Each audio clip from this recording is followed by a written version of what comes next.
नमस्कार। बड़ी खबर पर बड़ी और सार्थक बहस के साथ हम लेकर हाजिर हैं 5 की पंचायत। मैं हूं आपके साथ रीमा पराशर। मकर संक्रांति का पावन पर्व देश भर में तिल और गुड़ बांटा जा रहा है। संदेश साफ है, मिठास, एकता और साथ। लेकिन इसी दिन विपक्ष की राजनीति फिर वही पुराना खेल खेलती हुई नजर आती है। भाषा, क्षेत्र और पहचान, इसके नाम पर देश को बांटने का खेल चल रहा है। अब शुरुआत करते हैं राहुल गांधी के आज के उसी ट्वीट से, जिसमें तमिल भाषा और पहचान के नाम पर केंद्र सरकार पर हमला बोला गया है। तमिल संस्कृति पर हमला, केंद्र सरकार पर दमन का इल्जाम। लेकिन सवाल यहीं से शुरू होता है, क्या किसी फिल्म या कंटेंट पर सवाल उठाना पूरी तमिल संस्कृति पर हमला हो जाता है? और अगर ऐसा है तो क्या हर कानूनी या संवैधानिक प्रक्रिया अब भाषा विरोध कहलाएगी? अब सवाल सीधा यह भी है कि क्या यह भाषा का सम्मान है या मकर संक्रांति जैसे एकता के पर्व पर भी उत्तर दक्षिण की दीवार खड़ी करने की राजनीति? क्योंकि यह कोई अकेला मामला नहीं है। राहुल गांधी का तमिल बनाम हिंदी नैरेटिव, केरल में मलयाली बनाम बाहरी का तमाशा, तमिलनाडु में हिंदी थोपने का रोना, बंगाल में टीएमसी का बाहरी बनाम स्थानीय ड्रामा, महाराष्ट्र में मराठी अस्मिता की सियासत, पंजाब में आपका पंजाबी बनाम केंद्र का रोना। वही राग, मुद्दे अलग अलग, राज्य अलग अलग, लेकिन पूरे विपक्ष की स्क्रिप्ट लगभग एक जैसी है। देश को टुकड़ों में बांटने की राजनीति। और यह सब तब हो रहा है जब कर्नाटक से लेकर केरल तक विपक्षी सरकारें और पार्टियां अपनी ही अंदरूनी लड़ाइयों में उलझी जा रही हैं। कांग्रेस में राहुल के नेतृत्व पर सवाल है तो टीएमसी में ममता के परिवारवाद पर बवाल है। आप में केजरीवाल की तानाशाही के आरोप है। सपा, टीएमसी जैसे दलों में भी कुछ ना कुछ खींचतान चल रही है। अब जमीनी असंतोष छुपा नहीं है, लेकिन जब बात देश की आती है तो तस्वीर और गंभीर हो जाती है। राहुल गांधी की देश विदेश में भारत विरोधी ताकतों से मुलाकातें, ऐसे बयान जो देश की एकता पर चोट करते हैं, उत्तर भारतीयों पर हमले, कांग्रेस की चुप्पी, सीएए के खिलाफ फिर से एक साथ जो सुर आते हैं, विपक्ष का सुर एक ही नजर आता है। तो मकर संक्रांति के इस पावन दिन पर सबसे बड़ा सवाल आज यही होगा कि भारत जोड़ो का दावा या भारत तोड़ो का एजेंडा। क्या भाषा, क्षेत्र, पहचान अब सिर्फ सत्ता की सीढ़ी बन चुकी है या विपक्ष की राजनीति का रास्ता अब सीधे सीधे बंटवारे से होकर गुजर रहा है? तो आज बहस इसी पर होगी कि विपक्ष की राजनीति एकता के नाम पर देश या पहचान के नाम पर फिर से विभाजन। तो राहुल गांधी के जरा ये जो विवादित बयान रहे हैं ना, आज जरा उन्हीं से शुरुआत करते हैं। कभी बवाल मचता है सद्दाम हुसैन और गद्दाफी के शासन से भारत के वर्तमान लोकतंत्र की तुलना, और ये हम तब की बात कर रहे हैं जब वो देश विदेश में घूम रहे थे। उसके बाद बात आती है बीजेपी संविधान खत्म करने की साजिश रच रही है। एक के बाद एक ऐसे ही बयान आते हैं। आत्मनिर्भर भारत की पहल सिर्फ एक दिखावा है, विदेश में जाकर ऐसी बात की जाती है। उसके बाद बात आती है जब अगले बयानों की, तो फिर राहुल गांधी कुछ ऐसी ही बात करते हुए नजर आते हैं। तो कुल मिलाकर भारत में सब कुछ मेड इन चाइना है। अब चाइना के साथ, चीन के साथ संबंधों की बात होती है तो बड़ी सारी पोलें खुलती हैं। तो फिर ये राहुल गांधी का बयान आता है, भारत सरकार के पास मैन्युफैक्चरिंग को लेकर वैकल्पिक विजन का अभाव है। ये अभी रिसेंटली आपने देखा होगा कि राहुल गांधी ने ये बात कही थी। फिर उन्होंने कहा कि चीन को वैश्विक उत्पादन का केंद्र कहा था ना, और फिर यह भी कहा कि जीएसटी को गब्बर सिंह टैक्स हमने तो कहा है, अब इसी को लिया जाए। तो ये जो भारत जोड़ो है, ये भारत जोड़ो है तोड़ो है, क्योंकि कर्नाटक से भी खबर आ रही है, बंगाल से भी, और उसके बाद एक और सनसनीखेज बात आती है अबू आजमी की। तो आज जरा सपा के जब प्रवक्ता हमारे साथ जुड़ेंगे तो उनसे पूछेंगे कि ये जबान काटने वाली राजनीति, जबान उखाड़ लेने की राजनीति और लात मारकर लुंगी से पुंगी बजाने की जो राजनीति है, इसके साथ वो क्या खड़े हुए हैं? अब जन नायकन का तो खिताब मिल गया है, लेकिन इसके पीछे की स्टोरी और स्क्रिप्ट क्या है? चलिए जरा तस्वीरें देखते हैं, बयान सुनते हैं, मेहमानों का रुख करते हैं, उसके बाद डिबेट शुरू करेंगे।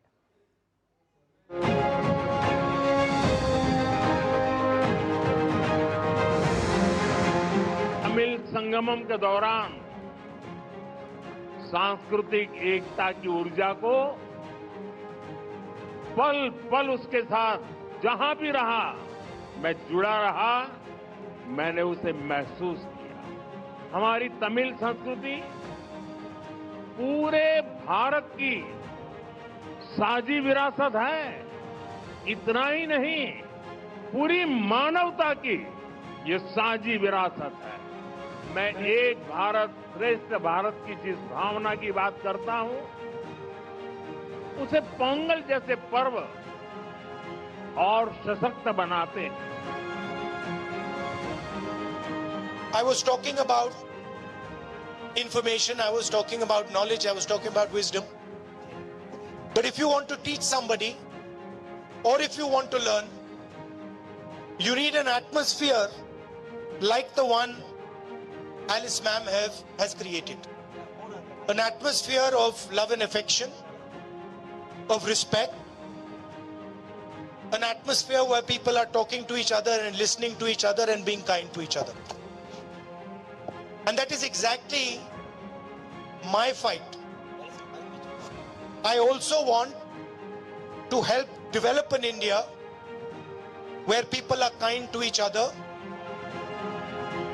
राहुल गांधी जैसे नेता जिनका ट्रैक रिकॉर्ड ही ऐसा रहा है, बिहार में जाते हैं तो बिहार में एक जाति के नाम पे उन्माद फैलाने का प्रयास करते हैं, तमिलनाडु में जाते हैं तो तमिल अस्मिता के नाम पे एक नकारात्मक राजनीति.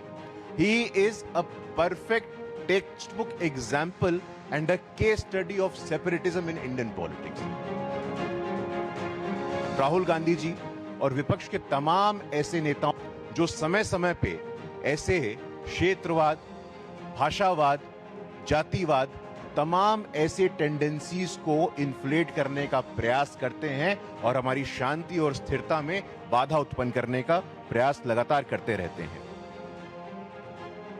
पैसे से मस्जिद बना सकते हैं, अपनी नमाज पढ़ सकते हैं. यहाँ का मंत्री बोलता है सर कि कुरान शरीफ पढ़ना है तो पाकिस्तान में जाके पढ़ो, बोलता है ना. अबू आसिम को ताकत दे तो ऐसी बढ़ती हुई जबानों को नहीं काट दिया तो अपने बाप की औलाद नहीं. देखिए, राहुल गांधी आज भारत बदनामी ब्रिगेड के सरगना बन चुके हैं. आज जब भारत की अर्थव्यवस्था ने 7.4% जीडीपी ग्रोथ रेट दर्ज की है, तो फिर से एक बार राहुल गांधी ने भारत के खिलाफ दुष्प्रचार किया है. ऐसा लगता है कि आईएनसी का मतलब है आई नीड चाइनीज चंदा. इनको चाइना से चंदा आता है, इसलिए ये चाइना का झंडा बुलंद करते हैं.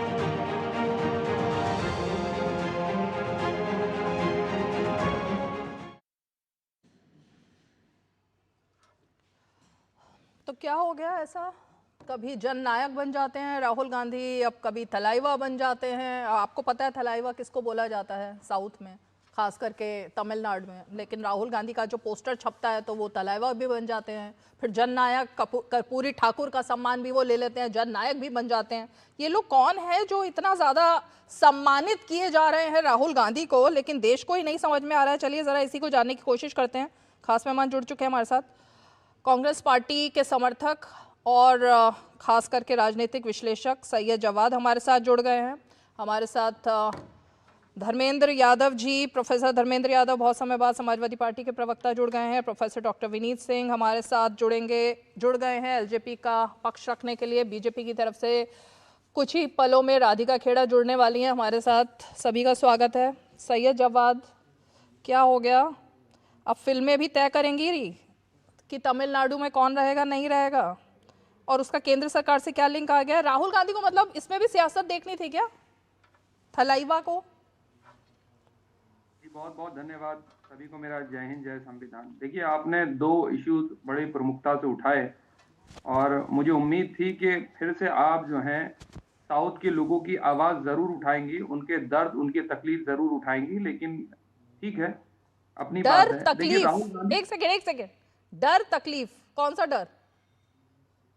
नहीं, देखिए, आप चाहते हैं कि अपनी आइडियोलॉजी जो है पूरे भारत में जबरदस्ती थोपी जाए, चाहे वो भाषा के आधार पर हो, चाहे धर्म के आधार पर हो, चाहे पंथ के आधार पर हो. आप अपनी एक विशेष मानसिकता थोपना चाहते हैं. दूसरी सबसे बड़ी बात, अभी आपने बात करी कि राहुल गांधी जननायक हो जाते हैं, थलाइवा हो जाते हैं. कम से कम राहुल गांधी साहब जो हैं देश के गरीब जनता, नौजवान, महिलाओं की और अपने देश की बेटियों की और देश के अंदर बेरोजगारों की एक मजबूत आवाज हैं, कमजोर तबके की आवाज हैं. वो सूट बूट वालों को जो है ना, जो सूट बूट वालों के आसपास टहलते घूमते रहते हैं, चाइनीज लोगों के पास जाकर के गुप्त मीटिंग करके नहीं आते हैं. अरे हंसी आ गई मुझे इस बात पर. हाँ, हंसी आ गई इस हंसी आ बात पर। गई? आपने चाइनीज लोगों से गुप्त मीटिंग नहीं करते ये बोला क्या अभी? नहीं, यही बोला है? आपको हंसी आ रही है, पहले हंस लीजिए आप, पहले हंस ली हंस मैं। लीजिए। अब बोलो आगे। हंस मैं लीजिए। मुझे एक्चुअली सही सुनाई दिया नहीं। मैं ये जानना चाह रही थी कि चाइनीज लोगों से गुप्त मीटिंग करके नहीं आते हैं, ये बोला ना आपने अभी? नहीं, हम चाइना के लोगों को बुला करके अफगानिस्तान अच्छा, बुला के- करके वहां जाकर मीटिंग करते हैं, बुला करके नहीं करते। ये अब करेक्ट नहीं, किया आपने, ठीक है। अच्छा, चलिए।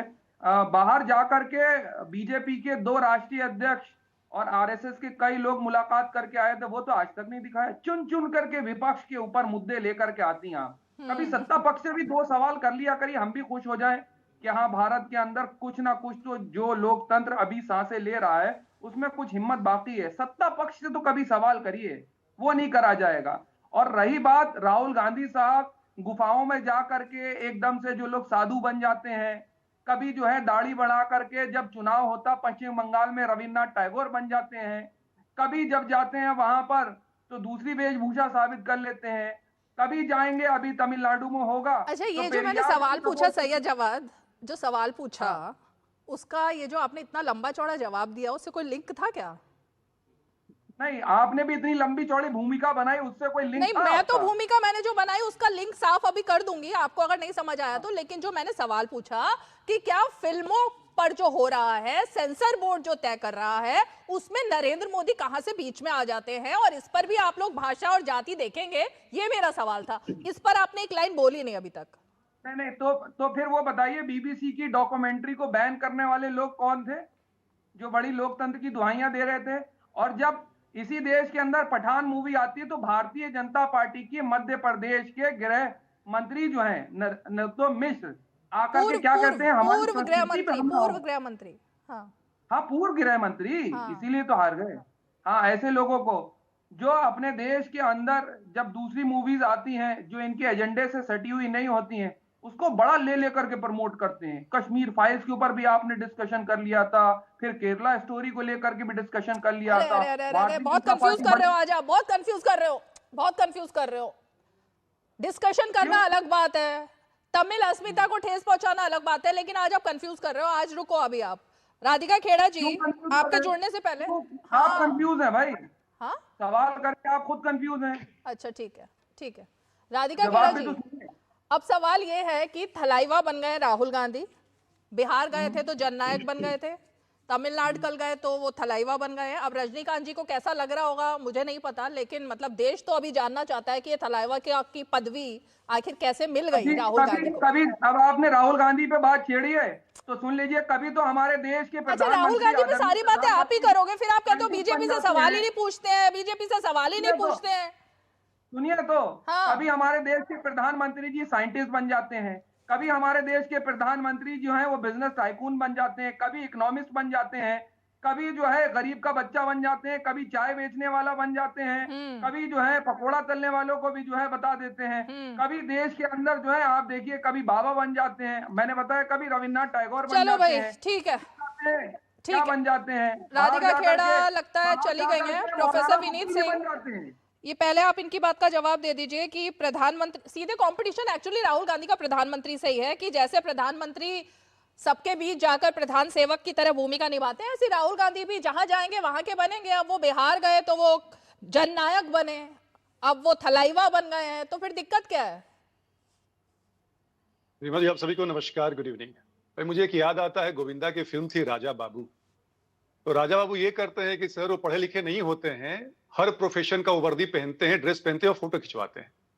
राहुल गांधी यही काम करते हैं और विपक्ष के राहुल साथ गांधी क्रॉनिक बहुत प्रॉब्लम बड़े है। लिखे अच्छा, भाई। बीच में नहीं बोलना है ना राहुल सैयद गांधी जवाब, सुन बीच तो में लिया नहीं गया, बोलना, सर। बीच में नहीं बोलना किसी के। चाय नहीं बेची, अरे उनके किसी पास के डिग्री बीच है, में आपके नहीं पास बोलना डिग्री है, होगी, रीमा जी शो के का पास रूल डिग्री है ये, शो का रूल है, फिर मुझे म्यूट करना अरे- पड़ेगा।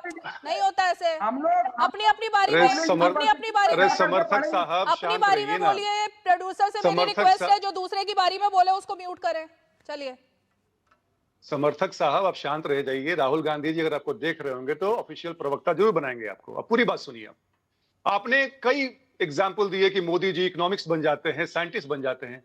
इतना करने के बाद भी जो देश है वो चौथा लार्जेस्ट इकोनॉमी है, मैन्युफैक्चरिंग में 3rd रैंक है, मोबाइल मैन्युफैक्चरिंग में 2nd रैंक है, एशिया में सर 3rd रैंक आते हैं पूरे पावरफुल में, पूरे अगर मैं विश्व की बात करूं तो ये है हमारे मोदी जी। और आपके राहुल गांधी ने क्या किया था, कहां से लेकर चले थे, नेहरू के और इंदिरा गांधी और राजीव गांधी की जो पूंजी थी उनको लेकर चले थे और सिमट गए हैं 99 पे, और आगे इसे और भी कम आएगा। रीमा जी क्या बात है ना, आज आपने एक बात और नहीं बताया अपने इंट्रोडक्शन में कि डीएमके के जो नेता हैं दयानिधि मारान ने एक कमेंट किया है कि जो साउथ की महिलाएं हैं वो कभी स्लेव नहीं थी, पर नॉर्थ की महिलाएं स्लेव रही हैं। क्या करते हैं ये लोग, इनके पास ना जनता है ना जनाधार है। तो नॉर्थ को साउथ से लड़वाइए, ईस्ट को वेस्ट से लड़वाइए, हिंदी भाषी को नॉन हिंदी भाषी से लड़वाइए। अगर कांग्रेस की बात कर ले, मैं राहुल गांधी पे आता हूं, क्या कांग्रेस वो भूल जाती है जब आंधी सिनेमा पे, किशोर कुमार के गाने पे, देवानंद की मूवी पे जब बैन लगाया था 1951 का पहला अमेंडमेंट, नेहरू जी क्या कर रहे थे, curtailing of the freedom of speech, जिसमें कि आप लोग भी आती है रीमा जी, प्रेस बीच में शामिल था। कांग्रेस यही पार्टी है जिसने कि जल्लीकट्टू को लेके कहां गए थे, सुप्रीम कोर्ट के पास गए थे। सेंगोल का इशू आप जानते ही हैं आप। और सबसे महत्वपूर्ण बात, ये हम भी कहते हैं ना कि हमें हिंदी थोपते हैं या नॉर्थ इंडियन कल्चर थोपते हैं। याद कीजिए 1966 और 67 में नेहरू जी की सरकार थी और कांग्रेस की सरकार थी जब हिंदी को और नॉर्थ इंडियन कल्चर को थोपने की कोशिश की थी।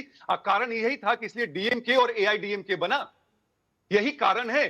तो रीमा जी कहने का मतलब है, चाहे बंगाल हो, चाहे महाराष्ट्र हो, चाहे तमिलनाडु हो, इन सब की राजनीति हाशिए पे है, बिल्कुल पतोन्मुख है, हार को फेस कर रहे हैं, इसलिए बांटने की राजनीति करते रहते हैं। क्विक रिएक्शन दीजिए सैयद जवाद।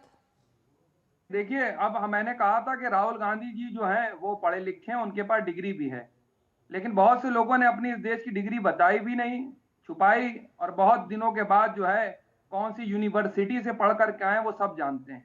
राहुल गांधी साहब ने कभी चाय नहीं बेची है, ना उसका ढोंग करा है। राहुल चाय गांधी बेचने की साहब नौबत ही कहाँ आई, ऐसे परिवार से आते हैं भाई, वो तो सिल्वर स्पून के साथ पैदा हुए, उनको क्यों चाय बेचनी थी, वो क्यों बेचेंगे चाय? नहीं, वो क्यों बेचेंगे, क्यों देश को बेचेंगे थोड़ी वो ना बेच चाय, रहे हैं। उनको क्या जरूरत है? अरे ना वो चाय बेच रहे हैं ना वो देश को बेच रहे हैं, लेकिन बहुत से लोग चाय बेच करके देश को भी बेच रहे हैं। और ओके। कैसे बेच रहे हैं वो भी बता दूं। आपने 4th लार्जेस्ट इकोनॉमी की बात करी, जब मनमोहन सिंह की सरकार थी 2013 में $0.9 ट्रिलियन की इकोनॉमी थी। $0.9 ट्रिलियन इकोनॉमी से उठा के 2013 में $2 ट्रिलियन की इकोनॉमी बनाई थी। आप तो $5 ट्रिलियन की इकोनॉमी आज तक नहीं बना पाई। पर कैपिटा आय के मामले में हम कहां चले गए हैं, उस पर भी बात कर लीजिए। राधिका खेड़ा जी आइए फ्रेम में जरा। बात कर लीजिए। हाँ ठीक है, ठीक है। देश के ऊपर कर्ज बढ़ता चला जा रहा है। ये तो सारी चीजें जो है, राहुल गांधी थलाइवा बने, तो इस पर क्यों नहीं उन्होंने बात की तमिलनाडु में जाके भाई? करके समझ में नहीं आती है। अच्छा ठीक है। प्रोफेसर साहब, उसके लिए वक्त लगाना पड़ता है। कभी चाइनीज के पास चले जा रहे हैं, कभी अमेरिका के पास चले जा रहे हैं, कभी यहाँ चले जा रहे हैं, कभी वहां चले जा रहे हैं, कभी सऊदी अरब चले जा रहे हैं, कभी रीमा जो जी है 10 जाकर सेकंड है। ये झप्पी पा दे झप्पी पा, क्या अपने देश की इकोनॉमी कर दी है और क्या राधिका अपने खेड़ा। देश की हालात कर दिए हैं, वो पूरी दुनिया आपके ठीक ऊपर है हो भाई, गई है। राधिका खेड़ा। सभी को जय श्री राम। और मैं उम्मीद करती हूँ कि मेरे बीच में कोई नहीं बोलेगा जैसे मैं किसी के बीच में नहीं बोली। यहाँ पे बैठे कांग्रेस के प्रवक्ता कहें, सपोर्टर कहें, जो भी अपने आप को कहना चाहते हैं, इन्होंने एक बात बोली कि राहुल गांधी चाय नहीं बेचते थे। आप लोगों को गरीबों से इतनी नफरत क्यों है? इतनी नफरत है इसलिए जब राजीव गांधी 1 रुपया भेजते थे तभी सिर्फ 10 पैसा पहुंचता था ना। अगर कोई चाय बेचता है तो आप उसके काम को गाली दे रहे हैं। चाय बेचने में क्या बुराई है भैया? चाय बेच के अगर कोई इंसान अपने पूरा परिवार पाल लेता है, अपने बच्चों को पढ़ा लेता है, अपनी बेटे बेटी की शादी करा लेता है, उसके बच्चे आईएएस अफसर बन जाते हैं, आपको क्यों तकलीफ होती है? क्यों? क्योंकि एक गरीब आदमी गांधी परिवार के आके बराबर खड़ा हो गया। अगर एक आदमी जिसने अपनी शुरुआत चाय बेचकर करी, उसके बाद जाके देश प्रदेश का, गुजरात का मुख्यमंत्री बनता है, ऐसा मुख्यमंत्री जिसको आप कभी आज तक हरा नहीं पाए, जब से वो मुख्यमंत्री बने कांग्रेस का अस्तित्व खत्म हो गया गुजरात में। आज वो देश के प्रधानमंत्री बनते हैं वही चाय बेच के, वही मेहनत की कमाई से यहां तक पहुंचे। और आज ऐसी हालत उन्होंने कांग्रेस की कर दी, वो सोने चांदी के चमचों से खाने वाले लोगों की, वो नेहरू परिवार जिसके कपड़े जाते थे पेरिस धुलने, वो नेहरू परिवार जो कैम्ब्रिज से जब बाहर निकलते थे दोनों गेट पे एक रोल्स रॉयस खड़ी होती थी, उनको इस बात की तकलीफ है कि कोई एक गरीब आदमी, जो भारत देश को हमने गरीब रखने की कोशिश करी, उस गरीब देश के इतना गरीब कर दिया, अंग्रेजों के आगे हम झुक गए, हमने हर चीज बेच दी भारत की, अपना घर जलाने के लिए, अपना घर बढ़ाने के लिए। तो वो कैसे कोई गरीब आदमी देश का प्रधानमंत्री बन गया? और वही उनके प्रवक्ता में आज सुनाई दिया। और मैं इनको बता दूं, आई थिंक एमबीए चाय वाला बहुत फेमस है, जिसने एक बहुत बड़ा स्टार्टअप बना लिया और करोड़ों रुपए कमा लिए। चाय बेच बेच के लोग प्रधानमंत्री और क्या क्या बन गए। पर आप यहाँ पे हमें गाली दे दे के तब भी कांग्रेस के प्रवक्ता नहीं बने। और मैं लिख के दे देती हूँ सैयद जफार, जीवन निकल जाएगा, आपको कांग्रेस अपना प्रवक्ता नहीं बनाएगी, गारंटी से। आज यहाँ पे शो पे कह रही हूँ, बन गए तो मैं राजनीति छोड़ दूंगी। दूसरी बात, इन्होंने एक और बात कही कि देश बेच दिया। अरे भाई साहब, इंदिरा जी हो, नेहरू जी हो, या राहुल गांधी के पिताजी हो, माता जी हो, कितने भ्रष्टाचार करे हैं जब जब इन लोगों ने सरकारें चलाई हैं। लगातार बफर्स हो, उसके बाद 2G हो, जीजा जी हो, इतने स्कैम आप लोगों ने इतना बर्बाद किया देश को। और मैं आज पूछना चाहती हूँ रीमा जी, यही कांग्रेस के प्रवक्ता से, जो कहते हैं ना गांधी परिवार ने तो देश के लिए जान दे दी, गांधी परिवार ने इस देश को आजादी दिलाई। मैं जहां तक जानती हूँ, जितनी मेरी समझ कहती है, कि जब हमारा देश में अंग्रेजों का राज था, तो सिर्फ वही लोग एज लॉयर्स बहुत पैसा कमाते थे रीमा जी, जो अंग्रेजों के आगे झुके हुए थे। वरना एक आम हिंदुस्तानी को तो लात पड़ती थी, उसको कहा जाता था dogs and Indians not allowed. तो कोई आम हिंदुस्तानी तो उस समय में वकालत करके इतना पैसा नहीं कमा सकता था कि उसके बच्चे के कपड़े पेरिस जाए धुल ले, कि उसके बेटे के लिए उसकी यूनिवर्सिटी में यूके में दोनों गेट पे रोल्स रॉयस खड़ी हो, कि भैया पता नहीं जवाहरलाल नेहरू साहब कौन से गेट से बाहर आ जाए। और ये बात आपको पता है रीमा जी, कांग्रेस में जब यूथ कांग्रेस में आप आते हैं तो उनका ट्रेनिंग कैंप होता है, सिखाई जाती है कि देखिए हमारे पास इतना पैसा था अंग्रेजों के जमाने से। कहां से आया भाई? अंग्रेजों के आगे झुक के ही तो आया ना। जब उनको अरेस्ट भी किया गया था, नजर बंद किया गया था, तब भी महल में किया गया था। ठीक है। उनको काला पानी की सजा नहीं मिली थी। ओके। तो आप रहने दीजिए। अब आते हैं बात राहुल गांधी की। बहुत अच्छी बात है, आज अगर वो चिट्ठी लिख रहे हैं, यही तमिलनाडु में जब डीएमके के मुख्यमंत्री उनके बेटे और राहुल गांधी के कर्नाटक में सांसद कहते हैं प्रियांक खड़गे कि भैया हिंदू धर्म नष्ट हो जाना चाहिए, हिंदू धर्म खत्म कर देंगे, हिंदू धर्म एड्स है, हिंदू धर्म डेंगू है, तब तो राहुल गांधी कुछ नहीं लिखते। आज एक फिल्म के लिए लिखे हैं। पर जैसा यहाँ पे मेरे से पहले विनीत जी बता रहे थे, उन्होंने लंबी लिस्ट गिनाई कि इमरजेंसी के समय पर चाहे किशोर कुमार साहब हो, उनको बैन किया गया, असीम त्रिवेदी जैसे कलाकार को कांग्रेस पार्टी ने जेल भेजा, जलाई टुड्डू पे प्रतिबंध यूपीए के दौर में लगा, किताबें, फिल्में, आंधी पिक्चर, इतनी चीजें हुई, तब तो राहुल गांधी का जी नहीं मचला। तब तो राहुल गांधी ने कुछ नहीं बोला। ठीक है प्रोफेसर धर्मेंद्र, रुकिए सही जवाब, रुकिए ना एक सेकंड। प्रोफेसर धर्मेंद्र यादव, ये बोला जवाब। अरे भाई रुको तो सही, एक मिनट, आ रही हो ना। प्रोफेसर धर्मेंद्र यादव, ये जो उत्तर भारतीयों से राहुल गांधी का हमेशा से प्रेम रहा है, वो तो आपने देख ही लिया होगा। उन्होंने पहले आप लोगों के आईक्यू लेवल पर सवाल खड़े किए थे जब वो चले गए थे केरला से चुनाव लड़ने। अब महाराष्ट्र में कल वोटिंग है, उससे पहले इतना कुछ आप लोगों के खिलाफ बोला जा चुका है, इतना कुछ, लेकिन आप लोगों ने चू तक नहीं की। अब नितेश राणे की जुबान काटने की बात अबू आजमी कर रहे हैं। क्या हो रहा है भाई? ये देश मतलब एक है या आप लोग इसको मतलब बिहार, बंगाल, तमिलनाडु सब कुछ बांट देंगे? रीमा जी, ये देश एक है और एक रहेगा, क्योंकि इस देश में संविधान है और उस संविधान की रक्षा समाजवादी लोग करेंगे। भारतीय जनता पार्टी जो संविधान को खत्म करके देश को तोड़ने का काम करेगी, हम उसे कामयाब नहीं होने देंगे। रही बात सिनेमा की, तो सिनेमा और साहित्य समाज का आईना है। मुझे लगता है कि उस आईने से देख करके इस देश के हर नागरिक को, इस पैनल के हर व्यक्ति को सिनेमा के प्रति अपनी जो जिम्मेदारी है उसे निभाएं और समाज के प्रति जो अपनी जिम्मेदारी है उसे निभाएं। धुरंधर फिल्म देखी थी क्या आपने? धुरंधर देखी आपने? हाँ? अरे इतने पैसे कहाँ बच रहे हैं सरकारी नौकरी में? अभी आप कह रहे हो जिम्मेवारी निभानी है फिल्में देख देख कर, अब आप कह रहे हो पैसे नहीं है फिल्में देखने के लिए। एक बात क्या कह रहे हो? अभी धुरंधर फिल्म के पैसे नहीं है ना, जिम्मेवारी निभानी चाहिए। बिल्कुल देख के आइए, अच्छी लगेगी, जानना चाहिए। रीमा जी, मेरी तरफ से इनको टिकट भेज दीजिएगा, बस आप पूछ लीजिए कौन सा शो देखना चाहते हैं। अरे सुन लीजिए, परिवार की टिकट भेज दीजिए, देखनी जरूर चाहिए। हाँ। बिल्कुल राधिका जी, आप भेज सकती हैं। मुझे पता है आप मोटे पैसे कमा रही हैं, आप जहाँ पे बैठी हैं, और मोदी जी ने इस तरह से सिस्टम बना दिया है, इलेक्टोरल बॉन्ड है आपके पास, आप पूरे परिवार को दिखा सकती हैं, पूरे प्रदेश को दिखा सकती हैं, पूरे देश को दिखा सकती हैं। आगे प्रोफेसर लगा हुआ है, प्रोफेसर की सैलरी इतनी तो होती है कि एक फिल्म देख सके, नहीं होती क्या? प्रोफेसर धर्मेंद्र यादव होती है, नहीं होती। अरे प्रोफेसर साहब ऐसी बात भी नहीं है कि फिल्म ना देख पा रहे हो अपने पैसों से। लेकिन अपनी एक महीने के खर्चे को रोक के आपको दे दूंगी। मैं अपने एक महीने का खर्चा रोक के आपको टिकट भेजूंगी, लेकिन आप उसको अफोर्ड कर सकते हैं। सैलरी पता है आपको प्रोफेसर की कितनी होती है? साहब अब सुन लीजिए, मेरी बात सुन मेरी लीजिए। नानी जाएगी, कितनी सैलरी होती है? अब बता देता हूँ।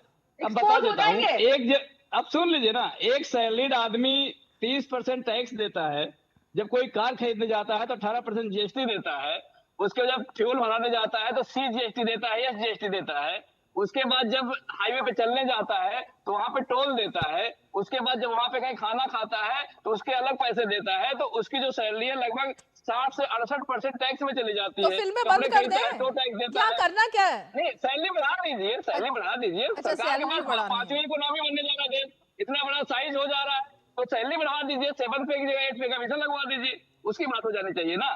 अब मैं दूसरी बात कह रहा हूँ, जो आप बार बार कह रही थी राधिका जी, चाय बेचने वाले के पास 10 लाख का शूट है, ये चाय बेचने की प्रवृत्ति है। यही तकलीफ हो चाय गई। बेच के सुनिए, तकलीफ नहीं है, चाय बेच के देश बेच के, मतलब कहते नहीं कि घर सारे बेच करके पैसे जी सिर्फ पाओ। अखिलेश यादव के परिवार सुनिए, और उनके बच्चों अब के लिए सुनिए कि ना, जब मन किया उठ के लंदन चले गए।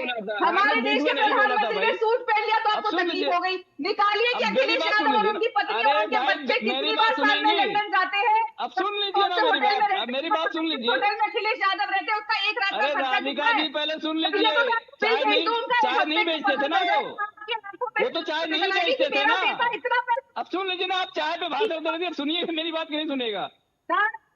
सुन लीजिए, 10 लाख का सूट मांगते हैं, करेंगे तो आपके नेता के सारे बिल 10 निकालने लाख का सूट पड़ेंगे। ओछी है, 10 लाख का सूट और ओछी की पड़ी है। जिस पार्टी के नेता टूटियां सुनाते हैं, जाके लंदन में अपने परिवार के साथ हर तीन महीने में बैठते हैं, वो ऐसी बात ना प्रोफेसर करें। Dharmendra Yadav, on a serious note, एक second professor Dharmendra Yadav, Dharmendra ji seriously सुन लीजिए।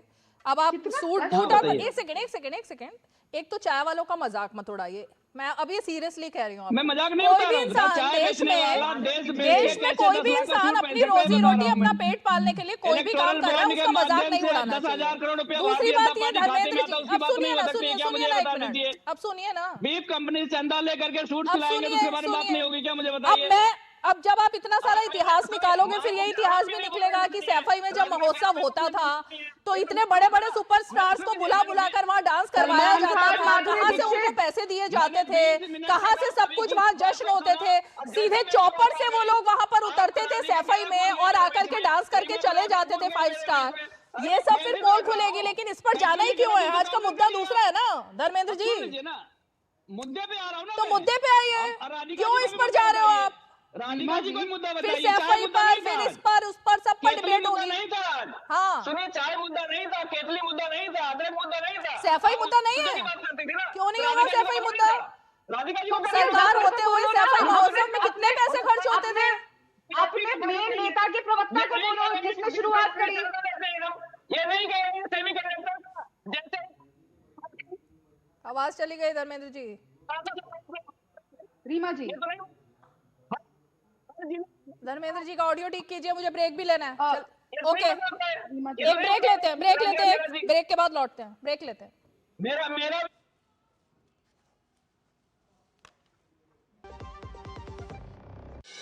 कदम रखिए कहानियों की दुनिया में। स्वागत है नई दिल्ली विश्व पुस्तक मेला 2026 में। लाखों किताबें और बच्चों के लिए आकर्षक गतिविधियां। मिलिए अपने पसंदीदा लेखकों और सम्मानित वक्ताओं से। आनंद लीजिए लाइव म्यूजिक और शानदार परफॉर्मेंस का। कतर है सम्मानित अतिथि और स्पेन है फोकस देश। मनाइए भारतीय सैन्य इतिहास के 75 गौरवशाली वर्षों का उत्सव थीम पवेलियन में 10 से 18 जनवरी, भारत मंडपम, नई दिल्ली, विश्व पुस्तक मेला 2026। प्रवेश निःशुल्क। जरा सी हंसी दुलार जरा सा, जरा सी अनबन प्यार जरा सा,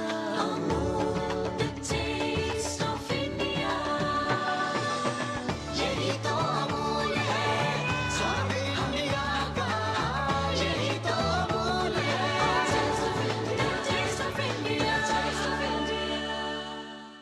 टिंग टिंग, आपके लिए एक फेस्टिवल ऑफर है। QR कोड स्कैन करो, UPI पिन डालो और 10,000 रूपए आपके बैंक अकाउंट में। पिन डालूंगा तो पैसा खट से आएगा नहीं, झट से कट जाएगा। मैं मूर्ख नहीं हूँ। आलिया, UPI कहता है UPI पिन पैसे भेजने के लिए होता है, पाने के लिए नहीं। इस बात को याद रखें और कहें मैं मूर्ख नहीं।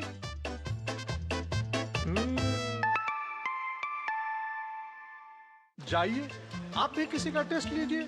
LIC युवा प्रोफेशनल्स के लिए लाए हैं नवजीवन श्री। करें नियमित प्रीमियम का भुगतान, जीवन बीमा का आनंद लें, प्राप्त करें प्रीमियम के प्रतिशत पर गारंटीकृत एडिशंस, अपने वित्तीय लक्ष्यों के अनुरूप मैच्योरिटी पर गारंटीकृत धनराशि पाएं। मौजूदा पॉलिसी धारकों के लिए आकर्षक अतिरिक्त लाभ आज ही खरीदें। धर्मेंद्र जी जल्दी से मुद्दे पर आइए। अब बताइए, अबू आजमी को माफी मांगनी चाहिए या आप लोग उनके बिहाफ पर माफी मांगेंगे और ये राज ठाकरे, उद्धव ठाकरे सबके साथ में संबंध तोड़ेंगे? जल्दी बोलिए। रीमा जी, अबू आजमी साहब ने जो बताया कि भारतीय जनता पार्टी के मंत्री कह रहे थे कि अगर आपको कुरान पढ़ना होगा तो पाकिस्तान में जाना पड़ेगा, तो आप एक बार उनका नाम तो ले लीजिए। इतना डरने की क्या बात है? मैंने नाम लिया ना, डरने की क्या बात है? बोला ना नितेश राणे। हाँ तो बोलिए ना। हाँ बोलिए ना।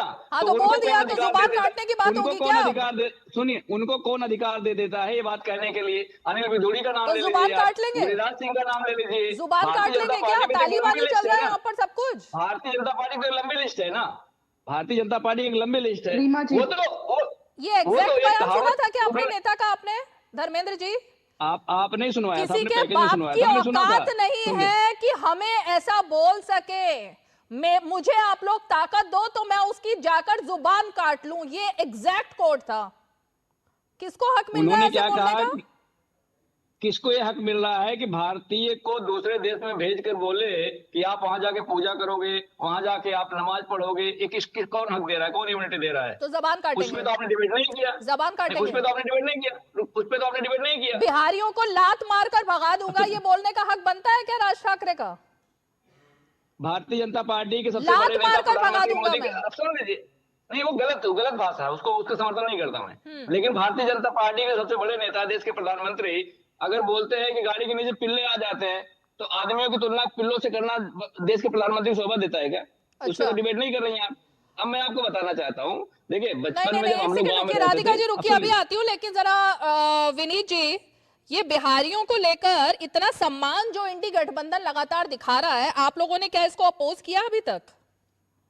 एक बयान मुझे दिखाई नहीं दिया जो बिहारियों के बारे में, ना राज ठाकरे के खिलाफ कोई बोल रहा है, ना उद्धव ठाकरे के खिलाफ। 10 मिनट में मुंबई खाली करवा देंगे संजय राउत बोल रहे हैं, एक बयान नहीं आया अभी तक।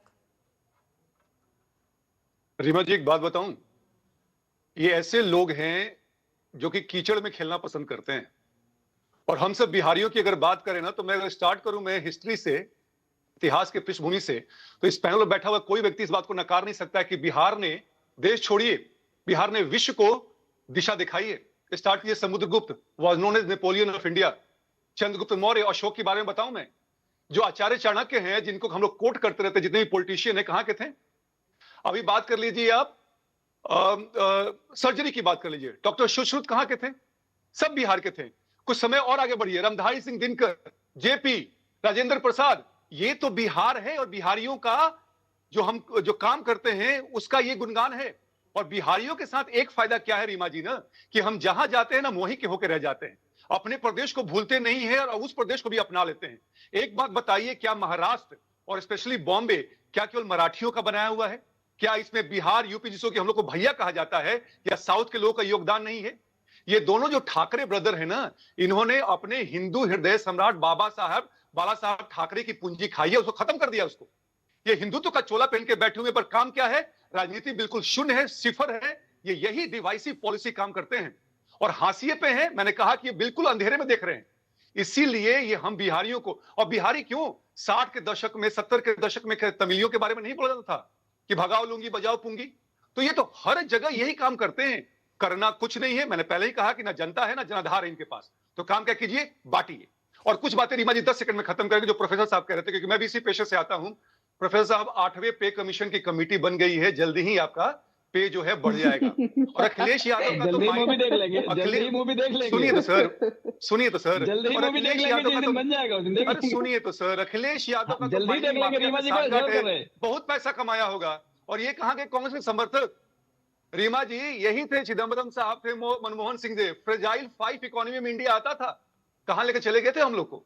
तो प्लीज ये सब ज्ञान यहां बैठ के मत दिया कीजिए। सैयद जवाद, ये तमिलनाडु पर जो ट्वीट किया केंद्र सरकार पर, एक ट्वीट तो राहुल गांधी का राज ठाकरे पर बनता था, क्योंकि वो भी तो यूपी से ही सांसद है ना राहुल गांधी। अब यूपी वालों को लात मारेंगे राज ठाकरे, उस पर एक ट्वीट किया क्या राहुल गांधी ने, या कोई निंदा की हो, या कहा हो कि भैया ये क्या चल रहा है, उद्धव ठाकरे से ही शिकायत कर देते? तो फडणवीस साहब ने और आदरणीय प्रधानमंत्री जी ने, गृह मंत्री जी ने करा है, वो दिखा दीजिए। मैं राहुल गांधी की बात कर रही हूँ, आप इसमें भी प्रधानमंत्री को ले आए? बस आप बिल्कुल लेकर के आएंगे। क्या देश के प्रधानमंत्री जी, क्या सारे सवाल जो है विपक्ष से पूछे जाएंगे? प्रधानमंत्री क्या ड्रम बजाने के लिए है, या तुतड़ी बजाने के लिए है, या फिर जो है कहीं जाकर के ढोल नकारे बजाने के लिए? इंडी गठबंधन के जो सवाल है वो भी मैं प्रधानमंत्री से पूछूं? हाँ, इंडी गठबंधन के सवाल भी राधिका खेड़ा से पूछूं? ये कहिए जवाब क्या हो गया आपको? ये कहिए कि आपकी हिम्मत जो है प्रधानमंत्री जी से सवाल करने की नहीं है। कहाँ से आ गई? आपके अलायंस में जो हो रहा है उसका सवाल का जवाब राधिका खेड़ा क्यों देंगी? सबसे ज्यादा अभी बता रहा हूँ ना, पहले तो सवाल पूछ लीजिए ना। दूसरी बात, राधिका जी जितने पर्सनल अटैक आपको करना है मेरे ऊपर कर लीजिए, मेरी विचारधारा पे, मैं प्रवक्ता बनूं ना बनूं, लेकिन हाँ, विचारधारा के साथ धोखा नहीं करूंगा आपकी तरीके से। जब आप कांग्रेस को धोखा दे करके भारतीय जनता पार्टी में अपने मफाद के लिए आ गई, तो हम वो कभी नहीं करेंगे, और कांग्रेस पार्टी के सच्चे समर्थक हैं, समर्थक रहेंगे। दोगली राजनीति नहीं करेंगे कि जिधर का देखा उधर का हो जाऊं, उधर का देखा इधर का हो जाऊं। तो हमारे ऊपर पर्सनल अटैक करिए कम, और अपने ऊपर ज्यादा ध्यान दीजिए, क्योंकि भारतीय जनता पार्टी में कुछ काम आपके हो गए होंगे, 2-4 बढ़िया।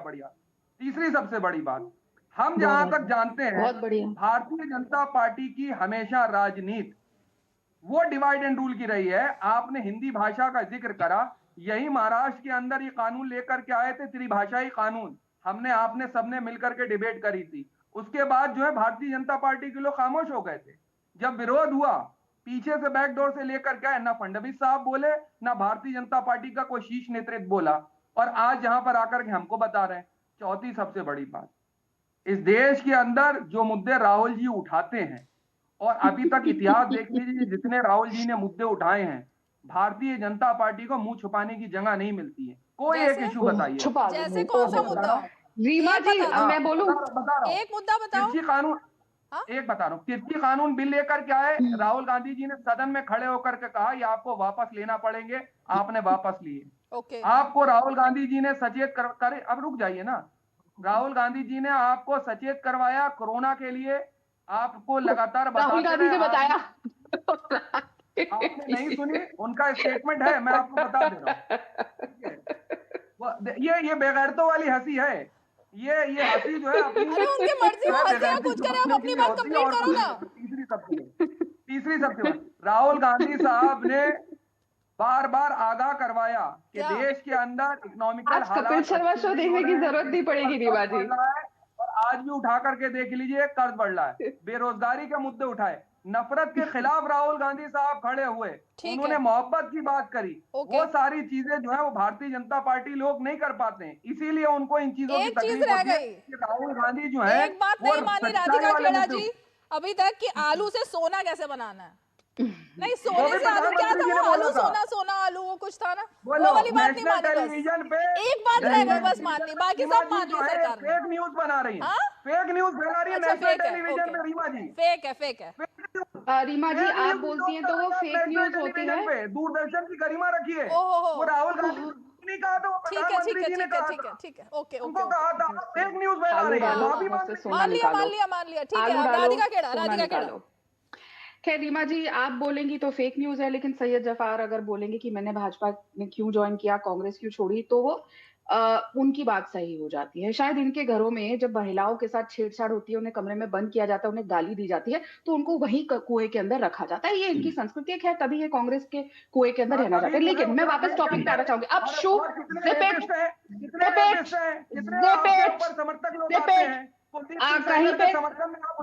सैयद जफार जी, मैं इनके बीच में नहीं बोली, फिर मैं जब ये कभी म्यूट है, चलो बोलो आप। धन्यवाद। लेकिन मैं वापस टॉपिक पे आना चाहती हूँ, क्योंकि शुरुआत में इन्होंने प्रधानमंत्री जी के लिए और देश के चाय वालों के लिए इतनी अच्छी टिप्पणी करी थी, और यहाँ पे बैठ के गरीबों का मजाक उनके साथी समाजवादी पार्टी के प्रवक्ता भी बना रहे थे। लेकिन will come back to the topic जो आज का है, और ये टॉपिक है कि आज राहुल गांधी जिस तरीके से तमिल संस्कृति की दुहाई दे रहे हैं रीमा जी, उस संस्कृति को वास्तविक सम्मान दिया किसने, ये देश अच्छी तरह से जानता है। आदरणीय प्रधानमंत्री श्री नरेंद्र मोदी जी ने पिछले 11 वर्षों में तमिल भाषा, संस्कृति, परंपरा को सिर्फ शब्द में नहीं, नीति और मंच दोनों में सर्वोच्च स्थान दिया है। आप देख लीजिए, संयुक्त राष्ट्र हो या G20 हो, तमिल भाषा को वैश्विक पहचान दिलाने का काम किसने किया? मोदी सरकार ने किया, राहुल गांधी ने नहीं किया। ट्वीट करने से वैश्विक पहचान नहीं मिलती। लोकतंत्र के मंदिर संसद में ऐतिहासिक सेंगोल की स्थापना किसने करी? चोल युग के तमिल परंपरा, दर्शन और सौभाग्यता गौरव को राष्ट्र सम्मान किसने दिया? मोदी जी ने दिया। तब भी कांग्रेस ने इसका अपोज किया। आज राहुल गांधी, जिस हमने देखा था, उन्होंने कहा ये कैसे ले आए सेंगोल, ये कर दिया, सैकड़ों डिबेट करी थी हमने रीमा जी इस बात पे। आज राहुल गांधी जिस सरकार पर तमिल आवाज दबाने का आरोप लगा रहे हैं, उसी सरकार ने तमिल समाज को, आपको मेरी आवाज मिल रही है? हाँ, बोलिए। सॉरी, कुछ आवाज आई थी। हाँ, उसी सरकार ने तमिल समाज को शासन और संवैधानिक पदों पे सशक्त भागीदारी दी है। कांग्रेस पार्टी ने नहीं दी। चाहे वित्त मंत्री हो, देश के विदेश मंत्री हो, दलित समाज से आने वाले एल मुरुगन हो या हमारे उपराष्ट्रपति सीपी राधाकृष्णन जी हो। ऐसे होता है तमिल सम्मान। ऐसे नहीं कि एक ट्वीट कर दी जाए। ये सिर्फ भारत तक सीमित नहीं है, ये भी एक और बात है रीमा जी, सिर्फ 1 मिनट और दीजिएगा। मोदी सरकार के सहयोग से फिजी में 80 ईयर ओल्ड तमिल भाषा के पाठ्यक्रम शुरू हुआ। ये भी फैक्ट है। यूनिवर्सिटी ऑफ, मैं यूनिवर्सिटी का नाम भूल रही हूँ, जहां पे तमिल चेयर स्थापित की गई है और काशी तमिल संगम के माध्यम से एक भारत श्रेष्ठ भारत के व्यवहार में उतारा गया है। अब मैं सैयद जवार से पूछना चाहती हूँ, जो राहुल गांधी कर रहे हैं, जो व्यक्ति कभी बिहार में जाके जाति के नाम पर, कभी तमिलनाडु की अस्मिता के नाम पर राजनीतिक उन्माद फैलाने की कोशिश करता है, वो संस्कृति का संरक्षण कैसे हो सकता है? राहुल गांधी आज भारतीय राजनीति में अलगाववाद की चलती फिरती केस स्टडी बन चुके हैं रीमा जी, लिटरल केस स्टडी। और ये कोई आप देख लीजिए, कोई भी फैक्ट निकाल के, ये जहां जाते हैं आपकी जाति पूछ लेंगे, वहां जाएंगे बिहारियों पर टिप्पणी कर देंगे, अरे इन्होंने तो बिहार चुनाव के दौरान पर, अगर आपको याद होगा, तो छठी मैया को भी नहीं बख्शा था। हाँ, कुछ भी बोल देते हैं। और आप तमिलनाडु की बात करते हैं, तो बेसिकली सवाल नहीं करते। कल तमिलनाडु में रीमा जी एक बच्चे ने, तमिलनाडु में कल एक छोटे से बच्चे ने, तमिलनाडु में कल एक छोटे से बच्चे ने राहुल गांधी से एक सवाल पूछा। 10 सेकंड से मैं चुप हो जाऊंगी, 10 सेकंड। कल तमिलनाडु में एक छोटे से स्कूल के बच्चे ने राहुल गांधी से सवाल पूछा कि आप एजुकेशन सिस्टम में क्या चेंजेस लाना चाहते हैं। 1 मिनट कंप्लीट करने दीजिए। तमिलनाडु में एक छोटे से बच्चे ने राहुल गांधी से पूछा, आपको एजुकेशन सिस्टम में क्या चेंजेस लगते हैं होने चाहिए? क्या जवाब दिया राहुल गांधी ने? प्रोडक्शन और मैन्युफैक्चरिंग। आप आलू सोना छोड़िए, ये तो कल ही कहा है कि भैया बच्चा पूछ रहा है कि sir, do you think there needs to be any changes in the education system? मुझे ऐसा लगता है प्रोडक्शन और मैन्युफैक्चर। एक 10-12 साल का बच्चा आपसे एजुकेशन सिस्टम के बारे में बोल रहा है, आप उसे प्रोडक्शन और मैन्युफैक्चरिंग की बात कर रहे हैं। अब प्रमाण पत्र किसको क्या दे, उस आदमी को यही जगह कि वो बोल क्या रहे हैं। सही है जवाब। बोलने का सारा समय उन्हीं को दे देंगी क्या? सही है जवाब, बोलो। जितनी सीटें उतना समय। हम ये कह रहे हैं, जैसे जितनी आबादी उतना हक, जितनी सीटें उतना हक। इतिहास में होता है, पहली बार भारत के इतिहास में होता है कि आदरणीय प्रधानमंत्री जी ने अपनी जाति बताई, और जाति के नाम पर किसने वोट मांगे, और जाति बता के राहुल की क्या जाति है? राहुल गांधी की जाति बताना सैयद अब्बास। राहुल की जाति क्या है? आज आप बताइए, राहुल की जाति और धर्म क्या है? आज देखिए, अपने समय पे, देखिए कांग्रेस प्रवक्ता का ज्ञान। राहुल गांधी की जाति और धर्म क्या है?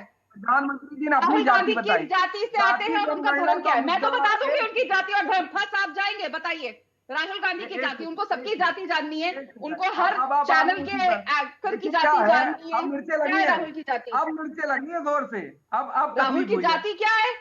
मिर्ची तो आपको लगनी चाहिए, मैं तो सवाल पूछ रही हूँ। राहुल भाभा तो जाति से ऊपर आ चुका है ना मामला, अब तो धर्म पर आ चुका है कि सोमनाथ मंदिर जाकर राहुल गांधी ने अपना धर्म क्रिश्चियन लिखा था ना। सही है जवाब। तो कांग्रेस ने उठाया।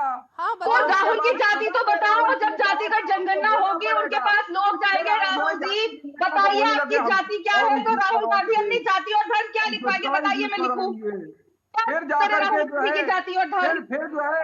फिर जो है राहुल गांधी की जाति और धर्म बताइए, क्या लिखे? बताइए, हम खड़े हैं, बताइए, बोलिए। राहुल गांधी की जाति और धर्म हम नोट करें। कांग्रेस में थी तब आपको जातिगत जनगणना में क्या जवाब देंगे राहुल? उनको पता है, वो कह रही है मुझे पता है, आप बता दो। मुझे तो पता है, वो कह रही है मुझे पता है, आप बताओ। सही है जवाब, आपसे पूछ रही है वो। जब जातिगत जनगणना होगी, जिसके लिए राहुल गांधी ने दिन रात लड़ाई करी और सरकार को झुकना पड़ा आपके हिसाब से, तो जब वो जातिगत जनगणना होगी जब वहां पे लोग जाएंगे तो वो अपनी उनसे पूछेंगे, राहुल जी बताइए आपकी जाति आपका धर्म क्या है, तो राहुल गांधी क्या जवाब देंगे, बताइए मैं क्या लिखूं? अरे रीमा जी हम लोग भी हैं। वो राहुल जी अपनी जाति रीमा जी बता हम भी रहे हैं हैं। इसमें। आप ही बता दो फिर। चलो सही जवाब नहीं बता पा रहे हैं, आप बताओ। आप तो जाति आप बताओ। मैं बता रहा हूँ आप बताओ, मैं आप बता रहा हूँ। बताओ। हाँ, एक मिनट धर्मेंद्र जी बताओ। रीमा जी भारतीय जनता पार्टी शिक्षा पे अगर ज्ञान देने लगे नहीं, फिर तो उचित शिक्षा की नहीं तो है। बात ही नहीं हो रही, जाति और धर्म की बात हो रही है ना। अरे शिक्षा की बात हो रही है, अभी कह नहीं रही अभी थी। तो 12वीं जाति और 8वीं धर्म क्लास की का बात बच्चा हो रही पूछ है। रहा था क्या करना है। जाति धर्म 8वीं क्लास का बच्चा ये भी जान जाए, 8वीं क्लास का बच्चा ये भी जान जाएगा कि देश की सरकार ने प्राइवेट कॉलेज के दबाव में आकर के नीट पीजी का जो कट ऑफ है 0 तो नंबर प्राइवेट स्कूल के फंक्शन में थे, आपको पता है ना साहब, डॉक्टर बनेगा, ये प्रोफेसर है ना रीमा जी, प्रोफेसर साहब राहुल गांधी डॉक्टर बनेगा। प्राइवेट स्कूल के देश में शुरू मोदी डमरू बजाएंगे, ये देश की शिक्षा व्यवस्था, उसके बारे में बात नहीं होगी। ये कहाँ पढ़ाते हैं? वहाँ के बच्चे क्या करते होंगे और पढ़ाते कहाँ हैं? -40 नंबर पे डॉक्टर बनेंगे, -30 आप नंबर पे डॉक्टर पढ़ाते तो नहीं है ना प्रोफेसर -20 साहब? नंबर पे डॉक्टर बनेंगे। धर्मेंद्र साहब आप पढ़ाते तो नहीं है? ये मोदी की शिक्षा नीति, ये है मोदी की शिक्षा व्यवस्था, जिसका आप जो है यहाँ पे डिफेंड करेंगे। सवाल क्या चल रहा है, जवाब क्या आ रहा है, सवाल क्या हो रहा है? धर्मेंद्र जी एक मिनट मेरी बात अरे सुनिए ना, नहीं मुझे पहले बताओ राहुल गांधी की जाति और धर्म पता है क्या? वो आपके अलावा मेरी बात सुन लीजिए, पता है क्या? मैं पहले वहाँ आप बताओ। पढ़ाता हूँ जहाँ मोदी जी पढ़ के गए हैं। अरे भाई जहाँ राहुल मोदी गांधी जी की पढ़े जाति हैं मैं पर वहाँ बात हो रही पढ़ाता है। हूँ। अब मोदी जी कहाँ पढ़े आप बताइए, राधिका जी कहाँ मोदी पढ़े? जी कहाँ पढ़े बताइए, हम कहाँ जाति पढ़े धर्म मोदी की जी बात बताइए पूछ ना। रहे हैं। मैं तो जहाँ मोदी जी पढ़ाते हैं वहाँ पढ़ाता तरस आ हूँ, रहा है बताइए मुझे कहाँ पढ़े आपकी, मोदी जी। मुझे तरस आ रहा है उस डिग्री पर जिस तरस कॉलेज से आपको आपके आना प्रोफेसर चाहिए। की डिग्री मिली मोदी जी को तरस आना चाहिए, आपको तरस आने की पता जरूरत नहीं है। कौन से समय में क्या मेरे लिखा ख्याल है से पूरे कांग्रेस, पैनल यही पर प्रॉब्लम ये थी बात कांग्रेस किसी को भी नहीं एजुकेशन पता है सिस्टम कि की। राहुल गांधी आपके की पास जब जाति क्या जवाब है, नहीं राहुल होगा, गांधी का तो धर्म आपको क्या यही है, आएगा। किसी को पता है? प्रोफेसर विनीत आपको पता है क्या? क्या रीमा जी एक बार फिर से राहुल दोहराइए गांधी की प्लीज। जाति और धर्म क्या है? सही जवाब तो गूगल कर रहे हैं या चैट जीपीटी कर रहे हैं, कुछ तो भी कर रहे हैं वो, उनको नहीं पता लग रीमा पा जी रहा है। मुझे बिल्कुल नहीं मालूम है, क्योंकि बिल्कुल ये मिक्सड अप है, मैं समझ ही नहीं पाता हूँ कि क्या है। दादाजी कुछ और थे, दादी कुछ और, पिताजी कुछ और, माताजी कुछ और। I have no clue whatsoever. एक दो बातें रीमा जी बात बताए खत्म करता हूँ। मुझे लगता है कि प्रोफेसर साहब चरवाहा विद्यालय के हैं, क्योंकि भाई लालू प्रसाद यादव के साथ इनका संबंध है, तो शायद उन्हीं में प्रोफेसर होंगे वो। पिछड़ों को चरवाहा समझते थे। सुन तो लिया जाए, अरे सुन तो लिया, अरे सुन तो लिया जाए। अब इसे पूरा परिवार जेल में जाएगा सर, जो आप लोग समाजवाद की बात करते हैं ना सर। सुनिए सर, एक बड़े मशहूर ये कवि हुए हैं समाजवादी अदम गोंडवी कहते हैं कि पक्के समाजवादी हो, तस्कर हो या डकैत, समाजवादियों के बारे में तस्कर और डकैत कहा जाता है। सुनिए तो प्रोफेसर साहब, हम और आप we are from the same fraternity sir. बोल दे कि मैंने मोदी जी को पढ़ाया है, ना कोई छात्र मिलता है जो ये बोल दे मैं मोदी जी आपकी की उम्र कितनी है? रीमा जी प्रोफेसर साहब थोड़ा हल्कान हो गए हैं। नहीं आप प्रोफेसर धर्मेंद्र आप पढ़ाते हो क्या? मुझे नहीं पता था, मुझे नहीं पता था सीरियसली। आप पढ़ाते हो क्या? जहाँ मोदी जी पढ़े मैं वहीं पढ़ाता हूँ। अब आप बताइए मोदी जी कहाँ पढ़े हैं? कहाँ पढ़ाते हैं आप? मोदी जी कहाँ पढ़े हैं? अरे मुझे नहीं पता ना, आप पढ़ाते भी हो, मुझे नहीं पता। मोदी जी का नहीं पता फिर कैसे काम कर लेगा भाई? देश का प्रधानमंत्री कहाँ पढ़े? मुझे लगा आप समाजवादी पार्टी के नेता और मोदी जी प्रवक्ता हैं, पढ़ाते भी हैं, ये नहीं पता था। मोदी जी कहाँ पढ़े हैं? कौन से स्कूल में पढ़े अरे हैं? रीमा जी इनके नेता तो ऑस्ट्रेलिया से एमबीए करके आए हैं ना। तो मोदी जी बता दो ना, फर्जी डिग्री तो नहीं लिखवा लिए है ना? फर्जी डिग्री तो नहीं लिखवा लिए है ना? अरे कहाँ पढ़ाते हो? मैंने नाम पूछा कॉलेज का। मोदी जी जहाँ पढ़े वहीं पढ़ाता हूँ। मोदी जी जहाँ पढ़े, ये क्या सस्पेंस चल रहा है? ये कहाँ पढ़ाते हैं बताओ ना, सस्पेंस तो आप बना रही हो ना। जी हमने कहा चरवाहा विद्यालय के प्रोफेसर हैं। मीडिया में हो, आपको नहीं पता देश का प्रधानमंत्री कहाँ पढ़े? आपको पता ही नहीं है। आप अपने कॉलेज का ही नाम नहीं बता पा रहे हो, मतलब हद हो गई। हम तो मोदी जी का बता रहे हैं और देश का प्रधानमंत्री का बता रहे हैं। बता पा रहे? अरे प्रधानमंत्री का उसके बाद गुजरात प्रधानमंत्री का प्रोफेसर के पी भी नहीं बन सकते आप, ऐसे अनपढ़ ठीक बात है। और अगर आपको प्रधानमंत्री मोदी डिग्री ले सकते हैं, मोदी डिग्री ले सकते हैं, मोदी डिग्री ले सकते हैं। अच्छा ठीक है, अच्छा होगा। सही जवाब नहीं आपको जो सिखाया जाता है वो ज्यादा जरूरी है। एक मिनट, संघ का विश्वविद्यालय सही जवाब तो आंसर मिल गया है। जाति धर्म बताइए, पता चल गया? नहीं रीमा जी, मैं जो हूँ आपको तो मुझे लगता है आपको भी ज्ञान होने लगा पर्ची में क्या पढ़ रहा हूँ, क्या देख रहा हूँ और क्या समझ रहा हूँ। ये पर्ची आप भी निकालने लगे, कुछ ज्ञान हो गया आपको। नहीं, जवाब ही नहीं दे पा रहे थे, फिर नीचे देख रहे थे, मुझे लगा इतने गहनता में सब लोग एकदम दूसरे सवाल पढ़ते हैं, आप कुछ पढ़ रहे थे, मुझे लगा पता चल गया होगा। मैं तो ये टिप्स व्हाट्सएप आ गया होगा, हो सकता है। तमिलनाडु में भारतीय जनता पार्टी के कितने विधायक हैं? ये जो इतना उछल रहे हैं। अच्छा, सवाल के जवाब में सवाल पूछोगे आप, जाति धर्म नहीं बताओगे राहुल बिहार गांधी का? में कितने विधायक हैं आपके? बिहार में कितने विधायक हैं? एक बोलोरे में आने वाले। बिहार में तो आपने लोकतंत्र लूट लिया, वरना तो आप सत्ता में ही नहीं होते। पिछली बार आपके कितने अरे विधायक एक थे? बोलेरो में बैठ जाते हैं आप लोग सर। दही चूड़ा का आयोजन हुआ रीमा जी, अभी एक विधायक नहीं गया इनके पास, सारे विधायक हमारे टच में हैं। देखिएगा आज के बाद, खरमास के बाद सारे विधायक टूट के हमारे पास आएंगे। नीतीश बाबू सटा नहीं रहे तो बता दीजिए, नीतीश बाबू पसंद नहीं कर रहे होंगे। और अभी बता दें, भारतीय जनता पार्टी भी 240 पर है, लोटों की सरकार है, और कोई भी लोटा लुढ़का तो सरकार लुढ़कू हो जाएगी, ये मत कहिए। कर्नाटक में क्या चल रहा है? कर्नाटक में क्या चल रहा है? सैयद जवाद, फाइनल कमेंट्स, कर्नाटक में क्या चल रहा है? ये कर्नाटक के अंदर बहुत सही चल रहा है, बहुत अच्छा हिसाब किताब है। भारतीय जनता पार्टी फिर से चुनाव हारेगी कर्नाटक के अंदर। नहीं, ये सिद्धारमैया और डीके शिव कुमार के जो आज सुबह से बयान आ रहे हैं, क्या चल रहा है? ये डीके शिव कुमार, एक सरकार आपके पास है, वो भी जाने वाली है क्या? अरे सुन तो लीजिए, देखिए डीके शिव कुमार साहब और सिद्धारमैया साहब दोनों भाई भाई की तरीके से भारतीय जनता पार्टी के बीच खाई खाई करने जा रहे हैं।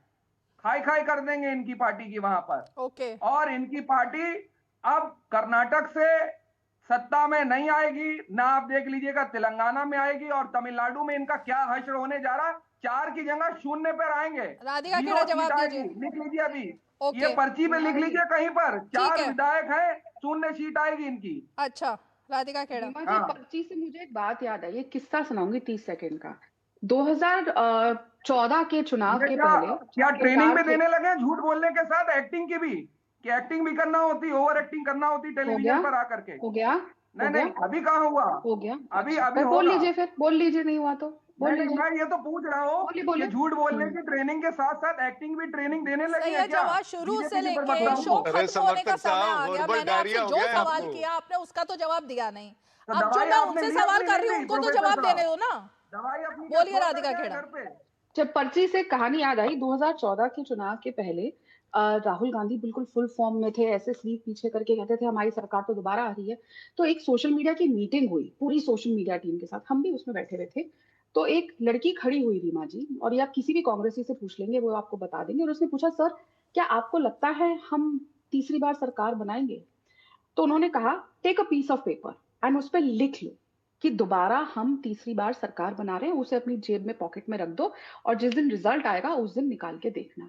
वो स्टोरी आज तक मेरे घर में सब हंसते हैं, और मैं भी उस दिन स्ट्रेस में चली गई थी, और उस दिन सब एक दूसरे को देख रहे थे, क्योंकि उस सोशल मीडिया टीम में सबको पता था, तब तक अर्नब गोस्वामी वाला इंटरव्यू भी हो चुका था, तो सब जान रहे थे कि इस पार्टी का क्या हाल होने वाला है। बहरहाल यहाँ पे ये जो बार बार कह रहे हैं कि बीजेपी की 4 सीटें आएंगी, 3 सीटें आएंगी, इनको शायद ये ज्ञान पता नहीं भूल गए हैं क्या कि कांग्रेस आज तक जहां जहां से गई है दोबारा लौट कर नहीं आई है, और इतनी बुरी गई है कि मतलब उसका नाम लेने वाला कोई नहीं बचा। और बिहार में जैसे अभी विनीत जी ने बताया कि दही चूड़ा की पार्टी पे नहीं पहुंचे, कहीं ये ना हो जैसे अभी थोड़े समय पहले एक नॉर्थ ईस्ट के स्टेट से भी पता चला था कि बिहार में अब कांग्रेस रही नहीं जी, विलय हो गई। गोवा में भी ऐसे हुआ था कि जी वो किसी और पार्टी में विलय हो गई, अस्तित्व ही नहीं रहा।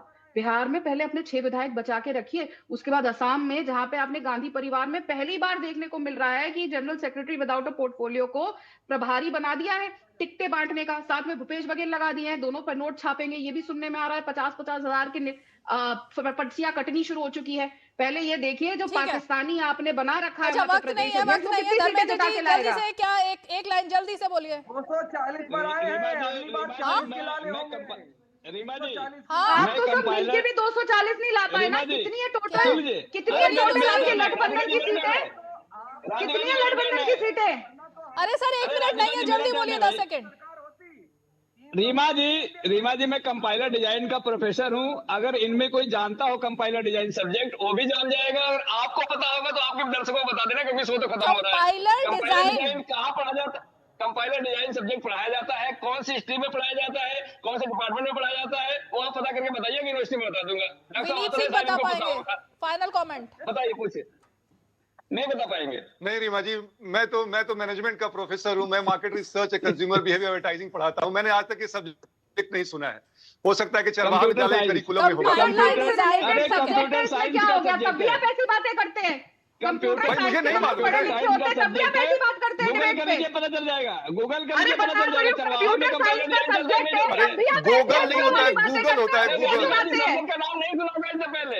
चलिए बहुत बहुत शुक्रिया आप सभी खास मेहमान 5 की पंचायत में जुड़े। हमारे पास वक्त की बात है, इतना ही वक्त है आज हमारे पास, लेकिन सबसे बड़ी बात यही है कि भाई अब कौन क्या है, कितने पानी में है, ये तो जनता तय करेगी ही, लेकिन कम से कम संस्कृति को मिटाने के लिए, भाषा को मिटाने के लिए इस तरह की राजनीति और ध्रुवीकरण ठीक नहीं है।